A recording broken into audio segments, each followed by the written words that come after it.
Tiago, capítulo 3. Essa leitura da carta de Tiago está fazendo parte da nossa reflexão pós-batismo para os irmãos que se batizaram em 12 de fevereiro. Certo? Nesse capítulo aqui eu coloquei um título para ele, coloquei fases da tentação. Ou seja, o inimigo, o diabo, inimigo do reino de Deus, de todos aqueles que recebem o reino de Deus, não quer que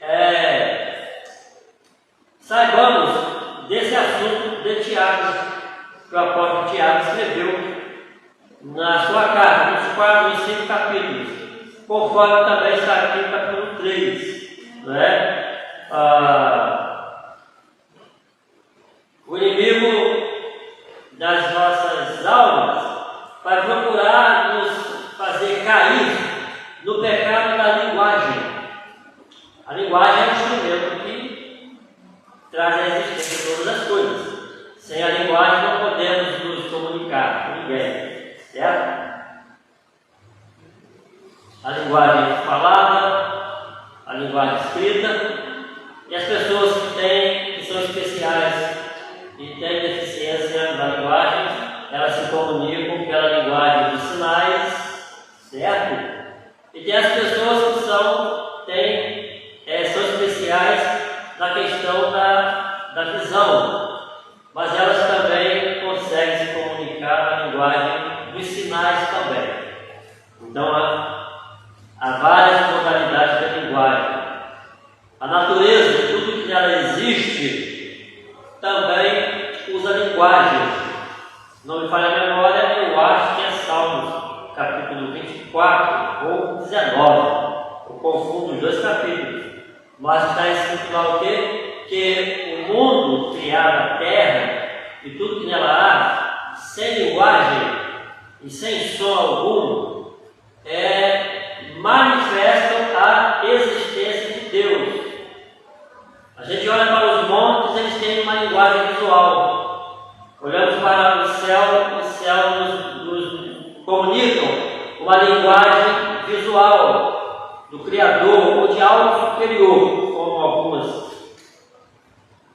alguns países, algumas nações acreditam ser assim. E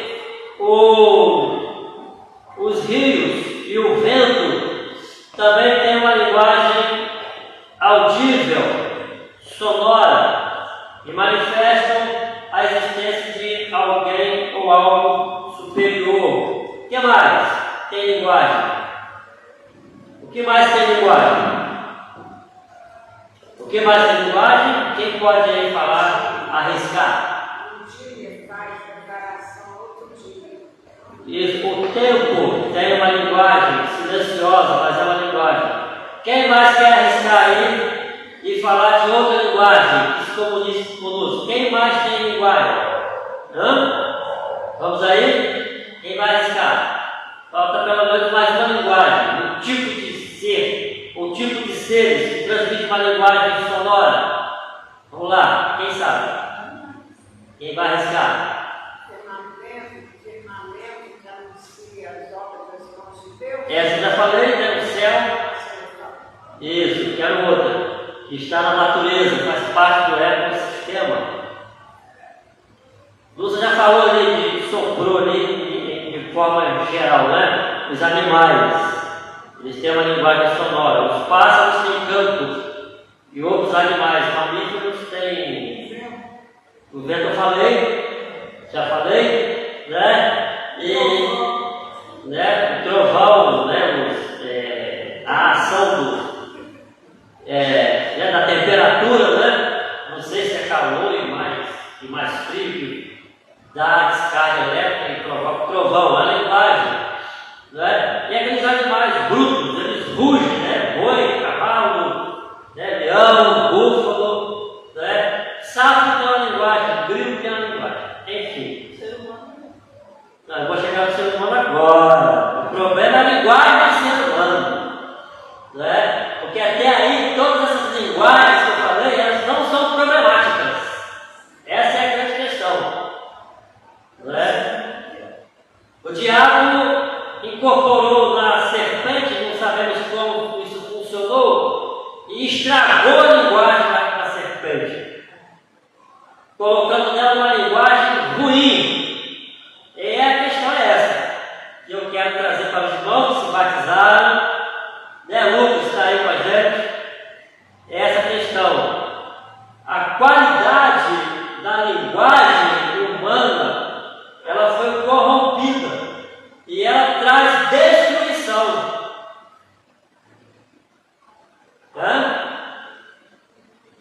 Como podemos provar que a linguagem humana,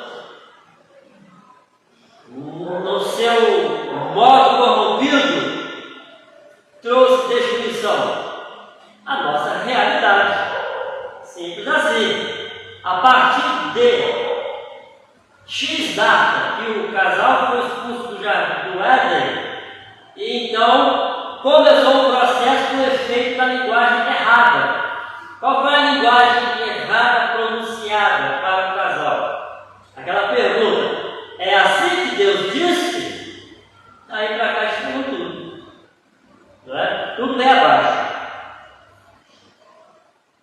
E aí, logo em seguida, Adão e Eva começaram a usar uma linguagem errada, um contra o outro. Primeiramente, Adão usou a sua linguagem corrompida já contra Deus. Aquela mulher que você me deu, sabe? Foi ela que me enganou e eu comi do fruto. Duvido que Adão conversava com Deus nesses termos, de acusar alguém.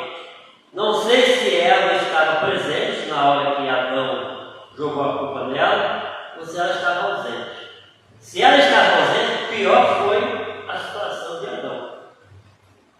Porque a Escritura nos ensina que o senso comum, né, do errado e do certo, nos faz entender, independentemente das leis que impõem, é que é criminoso fazer acusações na ausência de pessoas sem que elas tenham a condição da defesa. Esse crime nós cometemos sempre, não é? Assim, reconhecendo como gênero humano.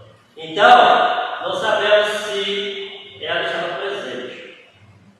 E aí Eva, do seu lado, vai tentar escapar também com uma linguagem errada. Não, foi aquele animal bonitinho que estava ali, não é? A serpente. E aí o desfecho veio, e estamos todos encrencados com a linguagem corrompida. Mas, graças a Deus que providenciou um plano eterno para restaurar todas as coisas, e no conjunto da restauração ele se propôs a restaurar a linguagem. A linguagem que constrói, não aquela que destrói. Pela palavra de Deus, os mundos foram criados. Hebreus capítulo 1, especialmente. O Evangelho de João, capítulo 1, também fala que pela palavra de Deus tudo que se vê foi criado, sem ele nada que foi feito se fez. Mas especialmente o primeiro capítulo de Hebreus, que muito admiro, traz bem específico, assim, destacar em detalhes, né, a obra da criação de Deus com sua palavra construtiva. E claro que o primeiro capítulo de Gênesis, né? Houve o primeiro dia, o segundo, o terceiro, e Deus foi dizendo, foi pronunciando as coisas e elas foram aparecendo.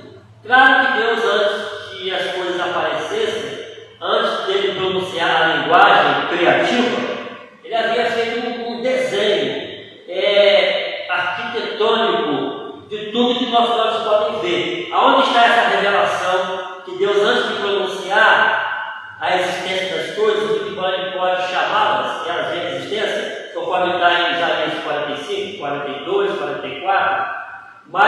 no capítulo 8 de Provérbios, há uns trechos ali que é o próprio Jesus quem está falando na linguagem da poesia de Salomão, dizendo assim: eu fui o seu arquiteto, eu medi o universo na palma das minhas mãos, eu fiz os desenhos. Então ele usou uma linguagem a linguagem que se agora o nome da matéria, não é? Da geometria, para estabelecer as medidas. Ele usou uma linguagem escrita na geometria. E depois, então, ele começa dizendo: agora sim, agora que está tudo nas medidas, eu vou começar a declarar. E assim foi. Muito bem. A linguagem de Deus é construtiva. E o plano eterno de salvação tem uma dificuldade. Existe uma dificuldade no plano de Deus para reconstruir a linguagem. É que os nossos ouvidos humanos não captam bem. O problema na pregação do Evangelho não está na pregação, está na recepção da mensagem. E como há muita confusão de linguagem, há uma poluição tão grande de linguagem, tipo excesso de sinais, de ondas, de satélites provocando interferências, digamos mais ou menos assim, que as pessoas atualmente têm dificuldade para receptar a linguagem verdadeira, a linguagem pura, a linguagem construtiva, a linguagem da verdade, porque há uma abundância tremenda de linguagens de toda parte, mas em meio a tantas linguagens, expressões de linguagens, só há uma verdadeira, é a linguagem do céu, é a linguagem de Deus, é a linguagem da sua palavra.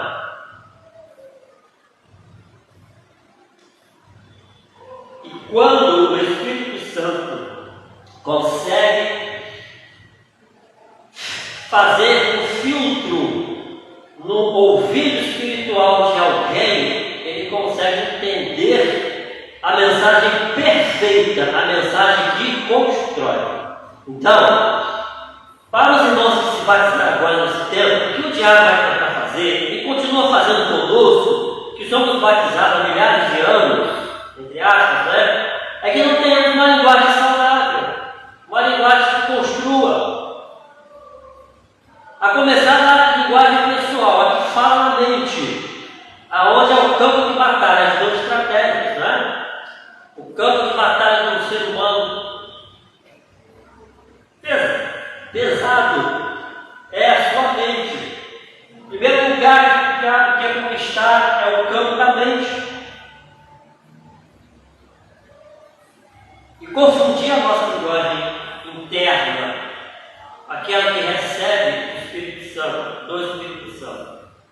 E esse plano eterno de restauração da linguagem é para que o ser humano, ao receber a linguagem de Deus, a comunicação, a informação que o homem precisa saber sobre salvação, arrependimento, fé, liberdade, verdade, eternidade, isso tem que chegar com clareza no coração humano. E as igrejas se esforçam muito para isso, mas há uma certa confusão ao emitir também a linguagem. A linguagem é objetiva da Escritura. Deus falou para Adão e para Eva objetivamente: olha, vocês vão morrer agora, vocês vão sair do jardim. E Deus matou o animal, e desse animal fez roupas de pele de animal para Adão e para Eva, porque eles estavam nus. E então, esse início de processo da restauração que começou ali, ele ia oferecer alguém para morrer em nosso lugar, para nos dar uma vestimenta nova, porque passamos a ficar nu pelado, fisicamente aparecendo jogos genitais. Não é propriamente isso, mas a nudez do pecado, a nudez da linguagem destrutiva. Mas lá, naquela ocasião, houve uma construção física de roupas para o casal.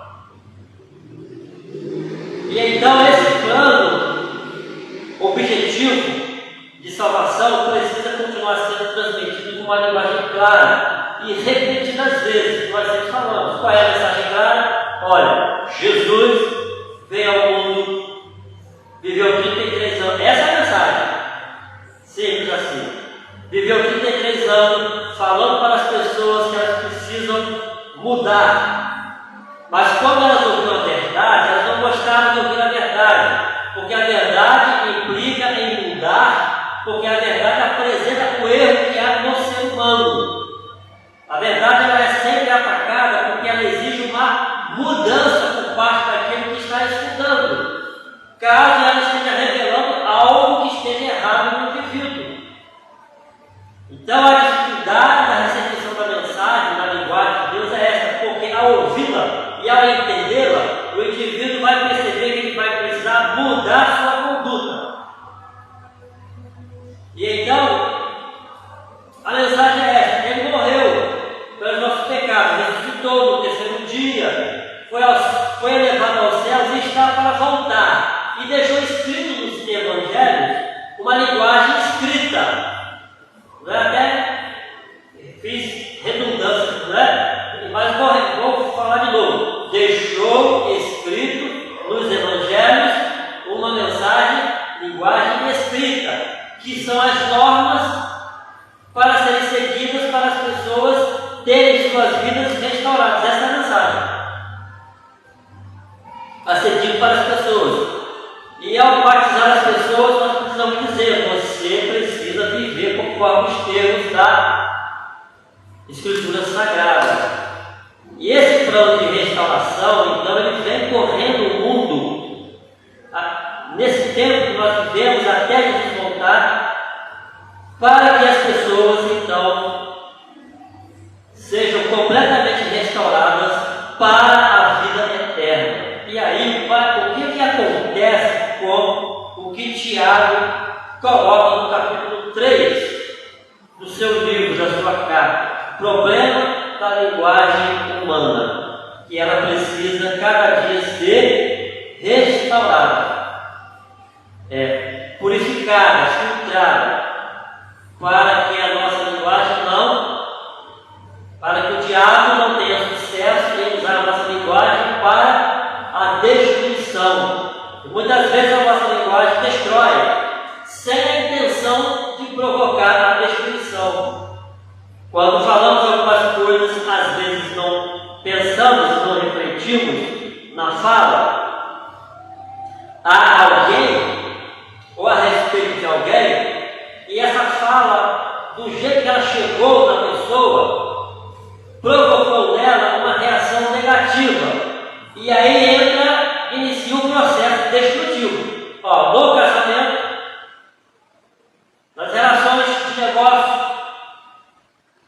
E quando a linguagem é mentirosa e principalmente intencionada, piora a situação. Não é? Eu preciso ainda, antes de ler, falar sobre esse mal do, como é que fala? Do feminicídio, mas que não tem homicídio. Esqueci como é que é. Homicídio, né? Contra a mulher. Como que é? Feminicídio. Então, o que acontece? Assim, que eu penso sobre o tema não, a situação, a respeito das instituições. Vou falar pelas instituições religiosas, não governamentais, e família, a respeito da mulher. A menina cresce. Antes dela chegar na fase adulta, ela precisa ser ensinada a respeito da mentira da linguagem masculina. Porque muitos homicídios contra a mulher, porque ela quer se realizar no relacionamento, quer se realizar em um novo relacionamento por um relacionamento anterior, que não deu certo. E nós, homens, somos especialistas quando queremos conquistar uma mulher a usar o apelo emocional para o coração da mulher numa linguagem mentirosa. Que você é linda, você é especial, você é tudo para mim. Você é o meu jardim do Éden. Não é? Isso nós falamos para elas quando nós queremos conquistar uma mulher. A mulher é emocional, mas ela também pode ser racional. A mulher no terceiro milênio precisa, não estou querendo ensinar nada para as mulheres, mas precisa dar mais espaço à razão do que ao coração. E a perceber quando a linguagem masculina é mentirosa, e não é muito difícil. E não se entregar de cara às paixões, à ansiedade da sexualidade, o prazer sexual da vida, como as nações têm liberado, não é? O prazer pelo prazer tem levado as mulheres a se exporem ao risco profundo das suas vidas, da sua integridade física, moral, emocional, espiritual, que o diga, por relacionarem-se com uma mentira anunciada ao mundo, que é a seguinte mentira: você precisa viver o hoje sem se importar com o amanhã, ter prazer hoje. Mas neste aspecto, o amanhã para muitas mulheres tem sido um desastre por causa da linguagem mentirosa e falsas promessas da linguagem masculina. Homens que são casados de vários relacionamentos mentem, escondem. Meninas novas que poderiam ter um casamento perfeito se envolvem com homens casados. Tudo isso está em torno da linguagem corrompida, da liberdade para o prazer. Então, Tiago, no capítulo 3, ele está tratando desse uso inadequado da linguagem do ser humano, que precisa ser tratada pelo poder do sangue de Jesus Cristo. Mas então os pais devem ensinar, principalmente as meninas, a respeito disso. Os meninos que não trabalham, não têm condição, não gostam de estudar, falam um monte de besteira no ouvido da garota, ela acredita. E a taxa de feminicídio pode baixar a idade, pode aumentar em idades menores. Por outro lado, nós pais ensinar os nossos filhos homens: não faça mal a meninas, filho dos outros. Não namore um menino menor de idade.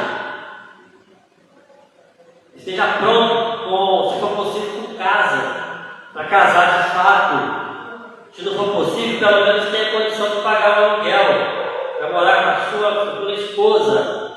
Não ficar namorando todo mundo, pegando todo mundo. Essas linguagens erradas do mundo têm trazido destruição, né? Para a humanidade. Porque não recebem bem a linguagem de Deus. As instituições governamentais podem tomar providências quanto a isto, especialmente ensinar as mulheres ou fazer programas de palestras, de reuniões públicas para discutir a matéria. Como é que uma mulher deve de fato dizer sim ao homem, pesquisar a vida do cara, se tem relacionamentos com outras pessoas, ou que tipo de relacionamento anterior esse homem teve.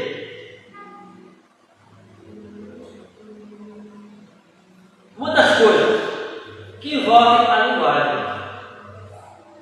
A mulher tem que ser emancipada do mundo. Ela precisa se proteger fazendo encontros para tratar do uso da razão, não da paixão, da emoção e do coração, apenas quando vai se relacionar com alguém do sexo oposto, principalmente para morar junto. E, amados irmãos que estão nos acompanhando aí na transmissão, não há solução para este problema.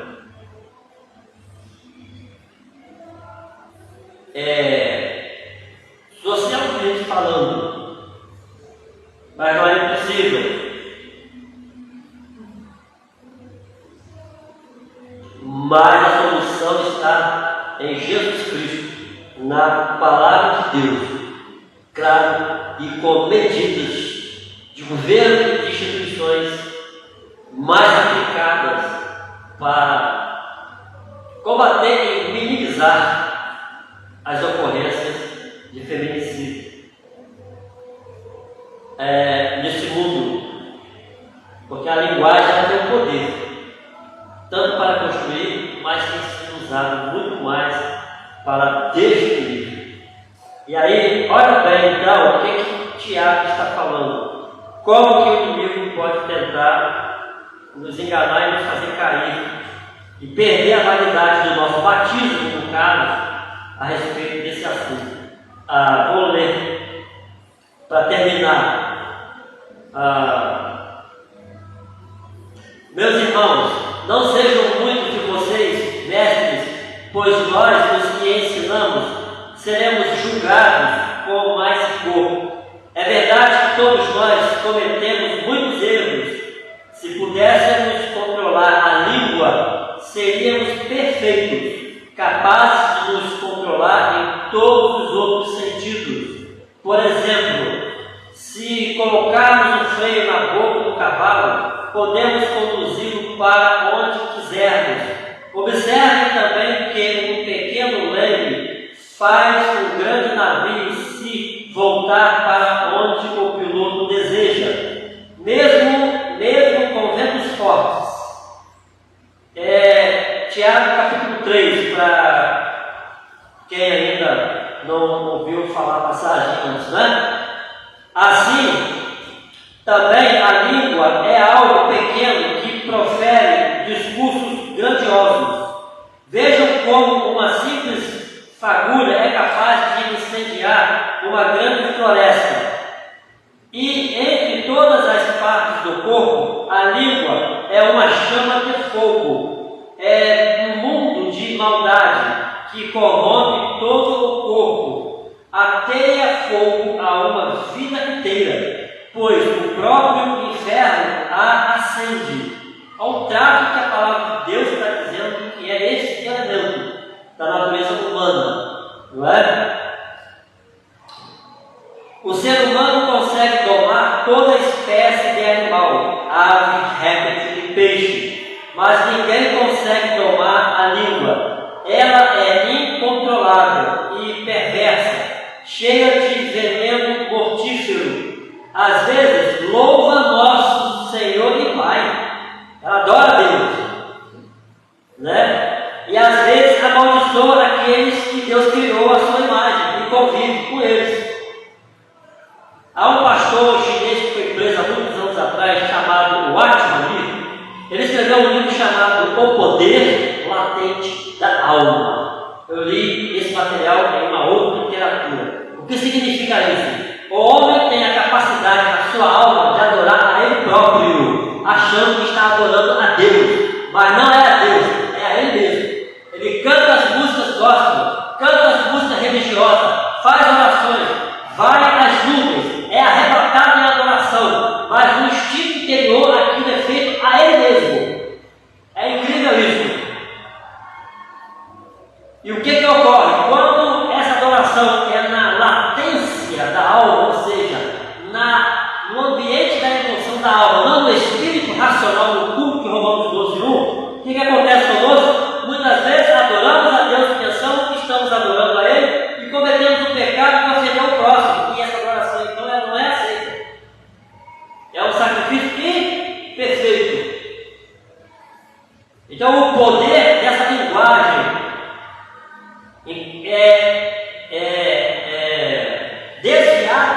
na direção adequada, ela se torna um mal. Por isso que Tiago está falando, essa língua que adora é a mesma que amaldiçoa. E não deve ser assim. E o inimigo vai tentar invalidar o batismo dos irmãos a levá-los a esse tipo de pecado. Algumas vezes vamos caímos, mas corremos depressa para haver arrependimento. E se foi contra alguém, procurar aquela pessoa, olha, eu fiz isso, mas você me perdoa. É algo prático a ser feito. É o caminho da libertação. Aleluia! E no caminho da libertação vai muito mais do que pôr a mão na cabeça de alguém e expulsar demônio. A libertação do espírito maligno só acontece quando o indivíduo resolve dizer não àquilo de errado que fazia antes. Aí os demônios saem da sua vida. Pode até anjo orar por essa pessoa e expulsar o demônio dela. Pode até Jesus expulsar o demônio dessa pessoa, mas ele vai voltar. Porque Jesus disse para aquele homem que ele curou, que estava vendo no tanque de Betesda: olha, vai e não peques mais, para que algo pior não te aconteça. E se a casa tua ficar vazia, se o demônio voltar a te encontrar vazio sem mim, ele traz mais 7 com ele. Então o ser humano precisa de ter uma ação, uma reação, uma posição em relação a esse assunto da sua alma e desse aspecto da linguagem que Tiago traz. Para lembrar os irmãos, esse Tiago aqui é Tiago, irmão de Jesus, filho de Maria. Por parte de Maria, trago irmão, digamos, irmã emprestada, né? Mas é filho da Maria, que foi a mãe de Jesus, filho com José, marido de Maria, certo? Irmão do Senhor, de sangue emprestado, né? Pela família de José com Maria, certo? Que escreve esta carta, e assim sucede. Então, versículo 10, e assim, bênção e maldição saem da mesma boca. Meus irmãos, isso não está certo. Acaso de uma mesma fonte pode jorrar água doce e amarga? Pode a figueira produzir azeitonas ou videira? Pode a figueira produzir azeitonas? Ou a videira produzir figos? Da mesma forma, não se pode tirar água doce de uma fonte salgada. Se vocês são sábios e inteligentes, demonstrem isso, vivendo honradamente, realizando boas obras. Ele vai entrar no segundo tema desse capítulo, que é outra coisa que o diabo vai tentar fazer conosco para invalidar nosso batismo, a sermos indiferentes à necessidade alheia. Ele vai pôr nessa segunda parte do capítulo a prova daqueles que amam a Deus, mas não servem o próximo. Também são gananciosos, têm dificuldade de doar. Então ele vai entrar numa segunda sessão para nos mostrar que o inimigo vai tentar nos fazer pessoas de corações duros, né? De corações endurecidos. Se vocês são sábios e inteligentes, demonstrem isso, vivendo honradamente, realizando boas obras, com a humildade que vem da sabedoria. Mas se em seu coração há inveja amarga e ambição egoísta, não encubram a verdade com vanglórias e mentiras. Porque essas coisas não são a espécie de sabedoria que vem do alto, antes são terrenas, mundanas e demoníacas. Pois onde há inveja e ambição egoísta, também há confusão e males de todo tipo. Não é? É uma outra expressão de linguagem, de comportamento, não é? Linguagem de comportamento. Esse aspecto aqui. Mas a sabedoria que vem do alto é, antes de tudo, pura, também pacífica, sempre amável e disposta a ceder a outros. Né? Então os irmãos se batizaram e de vez em quando vão estar numa questão de ter que ceder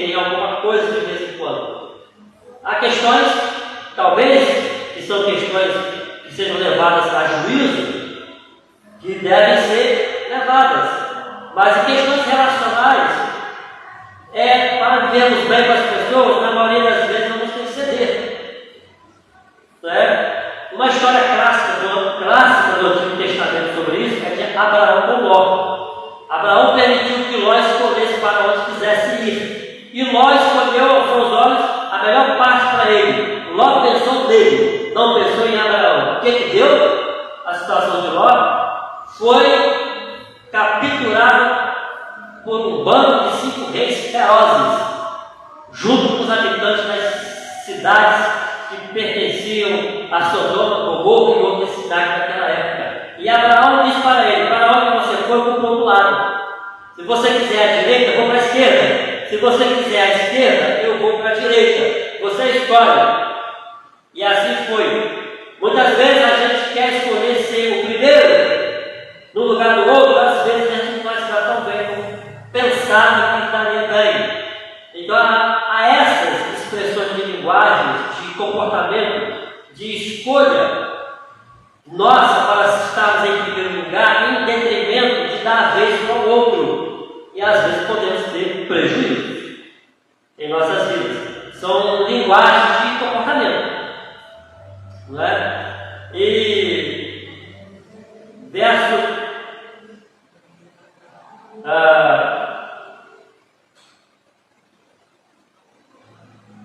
enfim, é cheia, verso no final do versículo 17, é cheia de misericórdia e é o fruto de boas obras, não mostra favoritismo e é sempre sincera, e aqueles que são pacificadores plantarão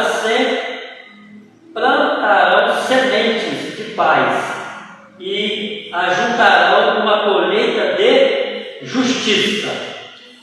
Mateus capítulo 5, lá no Sermão da Montanha, Jesus fala no sermão lá aquela expressão: mais felizes ou bem-aventurados os pacificadores, porque deles é o reino dos céus. Não é? Pacificação. Não é? E aí a gente percebe uma questão entre amigos, entre pessoas, e a gente vai lá na nossa linguagem errada, muitas vezes, e bota a lenha na fogueira. Isso não é pacificar. Não é? Às vezes até comentar, colocar lenha na fogueira, não é a pacificação. Então, assim, o diabo vai sempre nos tentar a pecar contra a palavra de Deus e contra as questões básicas do comportamento humano nas suas relações. Amém? Semana que vem, Deus quiser, capítulo 4 de Tiago, vamos ver o que tem lá, que Tiago está dizendo, para nos abrir os olhos. Olha, cuidado, olha o que eu escrevi aqui. O diabo vai tentar fazer vocês errar nessas coisas. Olha o que está escrito aqui. Aliás, toda a escritura, ela é assim. É um livro escrito para mostrar e nos abrir os olhos quanto às armadilhas que o diabo procura armar contra as nossas vidas. Isso é feito de Gênesis e Apocalipse. Aleluia! Eu decidi não passar o documentário para os irmãos aqui. Não vai dar certo. Eu vou passar para os irmãos verem em casa, vou mandar um link para vocês, irmãos que se batizaram, para ver esses outros materiais a respeito do reforço do batismo. E o que seria hoje seria exatamente o assunto sobre as 12 maiores mentiras contadas no mundo, estabelecidas. E a primeira delas é que um conceito pregado repetidas vezes, que é: a verdade não existe.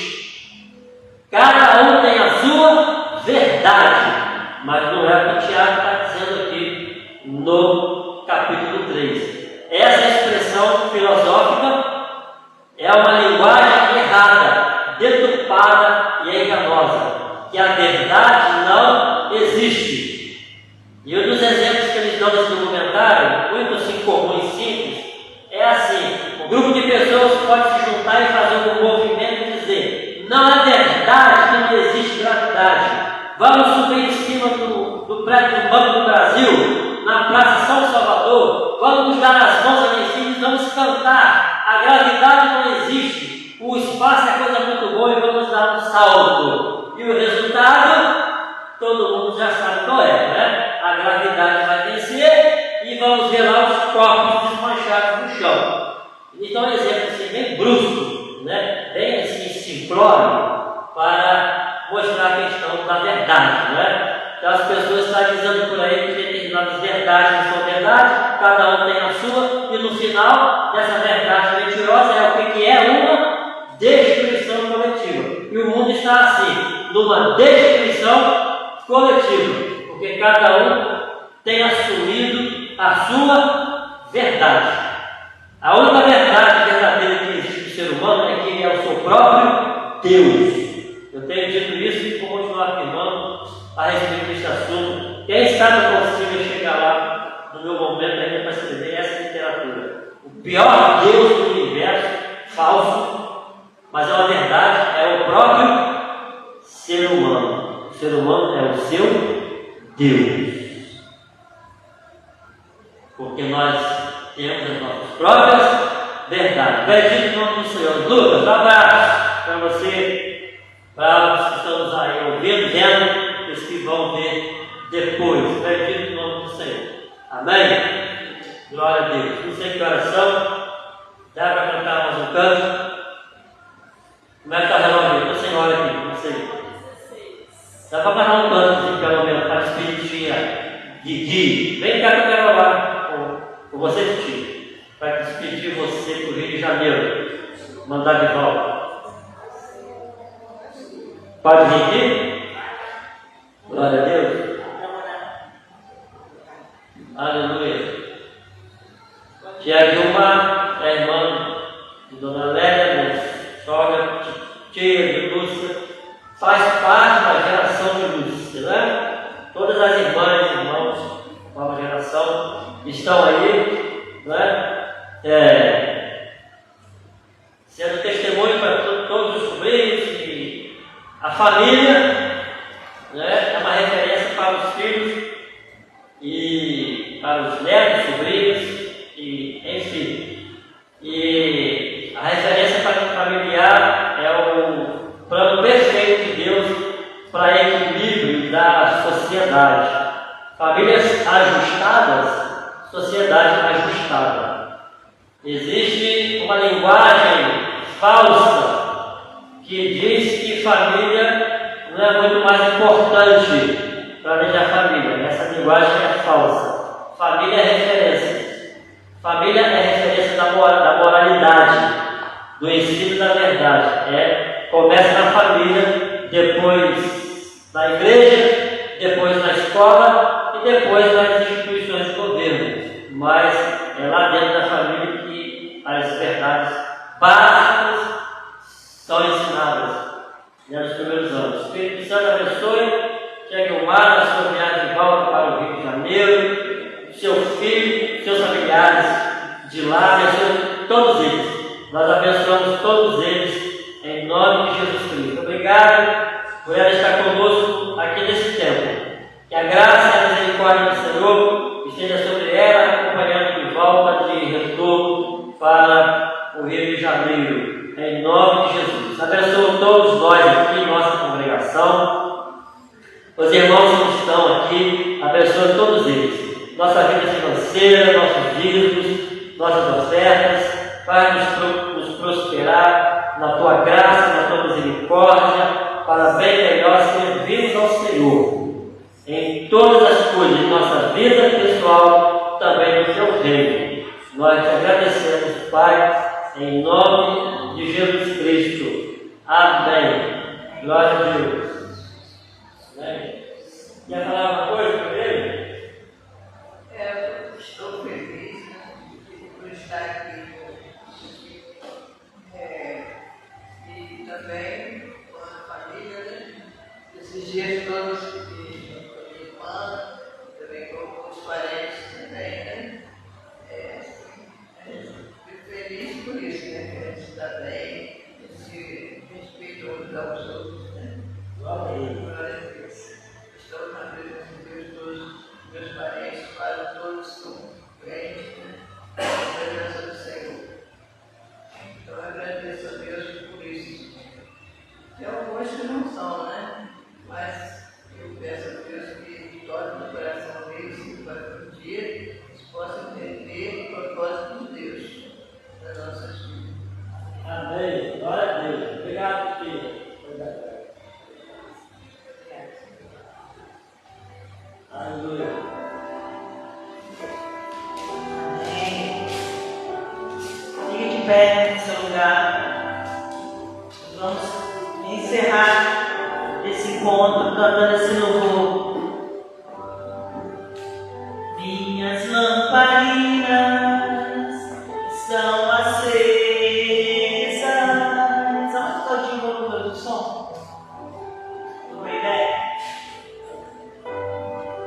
Só estou esperando o barulho dos teus passos em direção à porta.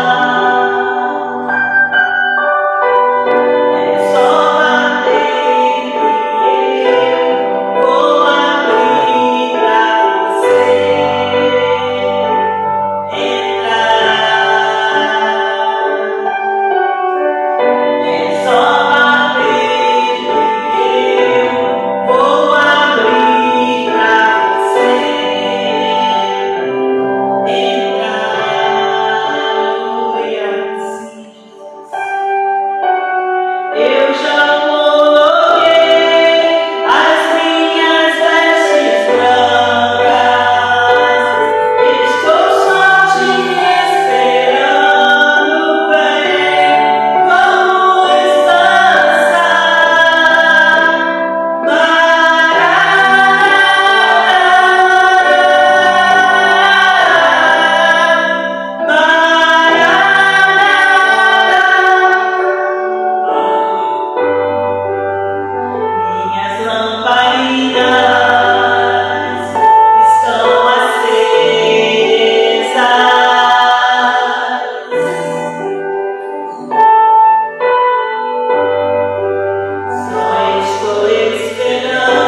que o amor de Deus Pai e a consolação do Espírito Santo esteja com todo o povo de Deus na face da terra, com essa congregação, cada família aqui representada nessa noite, para que tenhamos uma semana vitoriosa sobre o pecado, sobre toda a nossa vontade da carne e a vontade do mundo, para a